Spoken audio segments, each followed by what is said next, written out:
Welcome back to class. And I just want to talk about definitions of terrorism, part of your participation or discussion section for section one.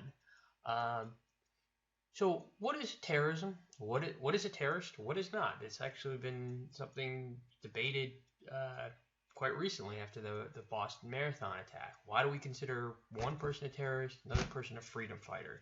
And you'll hear that term. One man's terrorist is another man's freedom fighter, and it's cliche, but it's true. This is Yasser Arafat here, head of the PLO, and why do we consider him? Some people consider him a terrorist.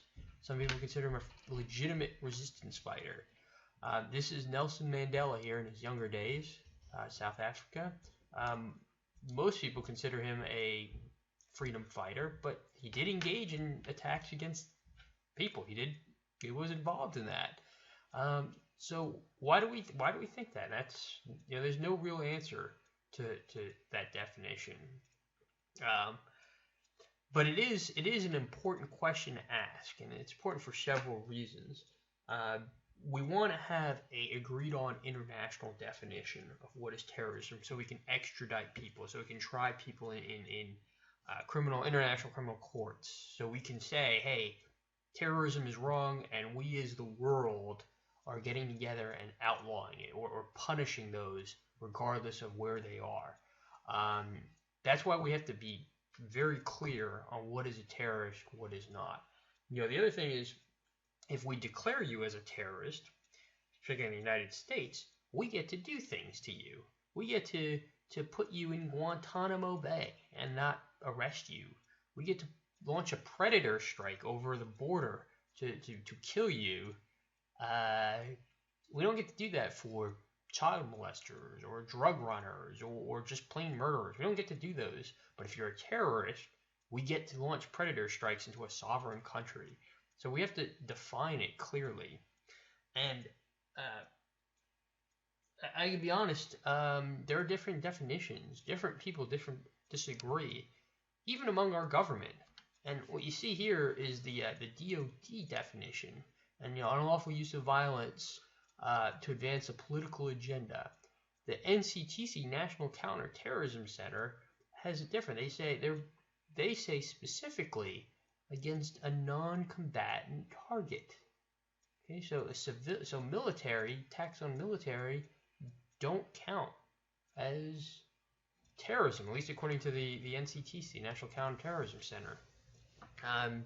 That's important because we label attacks against military as terrorism all the time. The 1983 Hezbollah bombing, the USS Cole, we consider those terrorist acts, but they're against non-combatants. So obviously, within even our own government, we can't come to an agreement on what is terrorism, what isn't.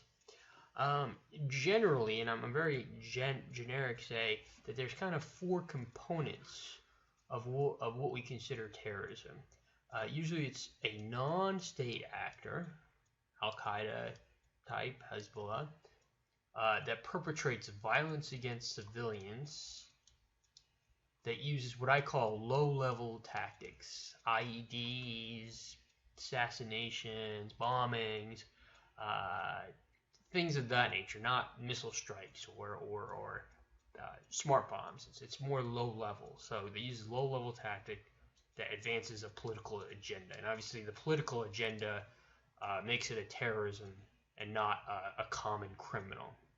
So this is, I think, what we kind of, as people, think of as terrorist acts, but that's a pretty poor definition. Even when we look at the different components, that's a pretty poor definition.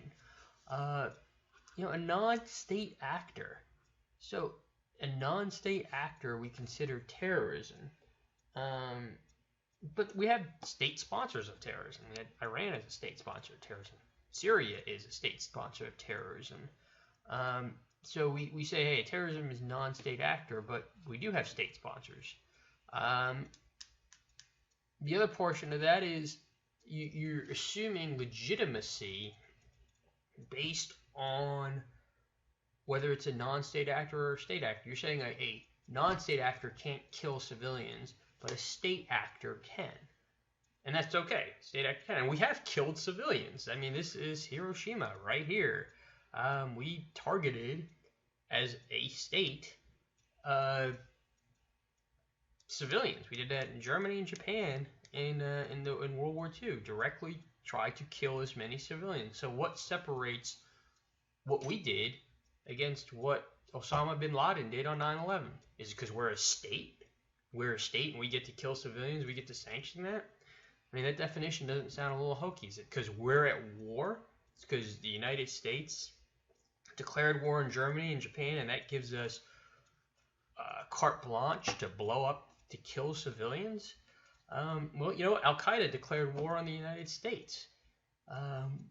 Is it because they're a non-state actor? They don't get to declare war, don't get to bomb? I mean, those are some critical questions. That's what I want you to bring up in your discussion. You know, this killing civilians, well, when we get to the next point, violence against civilians, we consider that terrorism, but, you know, we also consider attacks, USS Cole, that's right here, we consider that an act of terrorism. This is the Hezbollah bombing in 1983. That's an act of terrorism, but that's against the military. They certainly weren't non-combatants. So that brings up the question: should we lump those two in the same category? Now, I'll give you my opinion. I do not believe that attacks against the military should be considered terrorism. I think that dilutes the definition of terrorism.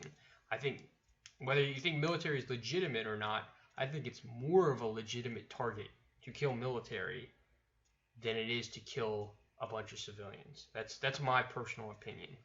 But you know, that's part of your formulation of what is terrorism, what isn't. Now, this third thing, low-level tactics. We assume, again, IEDs, bombings, hijackings. Those are terrorist acts. But here's a Tomahawk missile. If a Tomahawk missile slams into a school, which it has in the past, or a Predator drone hits a big civilian target, that's not terrorism. Is it because the weapons are weapons we choose? You know, does that make it terrorism? Does that not make it terrorism? So it's, you know, there's ambiguities in the definition, and the only thing I think people can agree on is advance a political agenda. And most people, and you see the definitions previously, terrorists want to advance a political agenda. That's what separates it from criminals. There's a political narrative that terrorists are trying to get out by their actions. So again, this should give you enough. This is a little bit trying to boil down what the different arguments for what are key definitions and what aren't definitions of terrorism. And I hope to see some of your comments in the discussion board.